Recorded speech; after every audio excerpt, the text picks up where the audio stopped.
It's been a very interesting process directing it so far, well, preparing to direct it, because I think it's a play that you think you really know quite well, but actually when you start to dig into it, it's full of avenues that you hadn't realised existed before in the play. And it's nice to be able to find something that you think is familiar and discover what's unfamiliar in it. And quite interesting to do that even before you started rehearsing it. And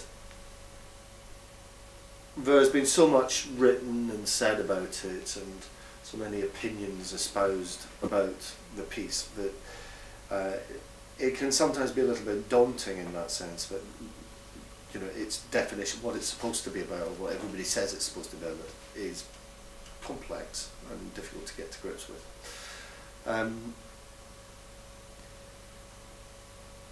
I think that where we've got to is the place where we have an environment in which the story can be told very truthfully, and that's what we've tried to do, is to create a space in which a group of actors can come together and get to grips with what the play is really about, and tell that story and expose the narrative of that piece in a way that makes sense to its intentions, without trying to impose something that doesn't belong to it. And I suppose when you go through the design process of any play, that's the difficult thing, is that it exists somewhat in limbo to the process of actually discovering what the play's about, because you do that in a rehearsal room with a group of actors primarily.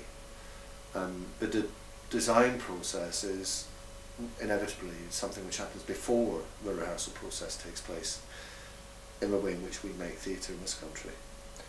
So I think as far as we've got, I think we've created the right, well, I hope we've created the right environment for the play to be told in. I mean, originally the play title was Inside His Head. That was Miller's first notion of the play. And he always saw the staging of it as being a huge head that opened up, and the story got told inside the huge head. But it was 1949 after all, and that might not have gone down too well in New York, because I suppose it was still a reasonable, you know, broadly speaking, it was still a fairly literal form of theatre that existed. People were going to theatre that had fourth wall realities, and there was the new wave of theatre with Williams and Miller was just really starting to express itself in this period, and of course it predates Waiting for Godot, which was an even more abstract form of theatre, and indeed a form of theatre which Miller found quite difficult to deal with, because it seemed to him to be quite existentialist, and he couldn't see eye to eye with the content of something like Godel. But he was, in his own way, challenging existing forms in 1949, much more so than he'd done with All My Sons, which of course was his first hit, if you like. So he was much more engaged with the notion of trying to challenge how theatre was perceived and how it presented its stories. And he was writing a play which was very much so about the condition of a man in the 24 hours up to the point where he commits suicide. And inside that, the tragedy of it in a way is that it's only in his last minutes that the love that he has for his son is recognised, and that his son has for him is recognised. So in some ways the play is a love story between a father and a son. It's a play which does criticise the American dream or capitalism. It's also a piece which digs away at the nature of family and how families work, and the mother in the family and the father in the family. It's a play which is about denial, about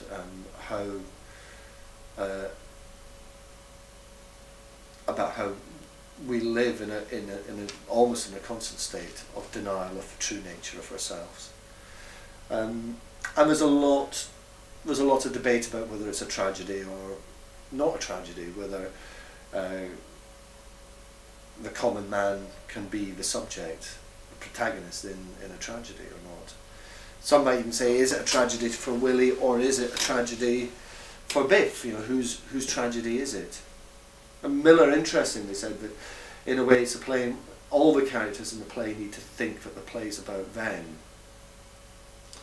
They need to be convinced that it's their story. And I suppose in some ways that's probably true of most plays in a way, that all characters need to have that concept, otherwise they become tools of something. So what you are clear after you've done all the reading and you've listened to what everybody has to say about the play, Miller included, you end up, I suppose, recognising that the play is about a huge amount, but fundamentally it is about the human condition. And if it is a tragedy, I suppose the tragedy is quite simply that you see a man striving to find his dignity, to find a sense of respect for himself, and that the only way in which he can achieve that is to take his own life. And that could well be a tragedy, I suppose. So, is it tragedy or isn't it? I think I'll know that at the end of rehearsals. I don't think I can say that now.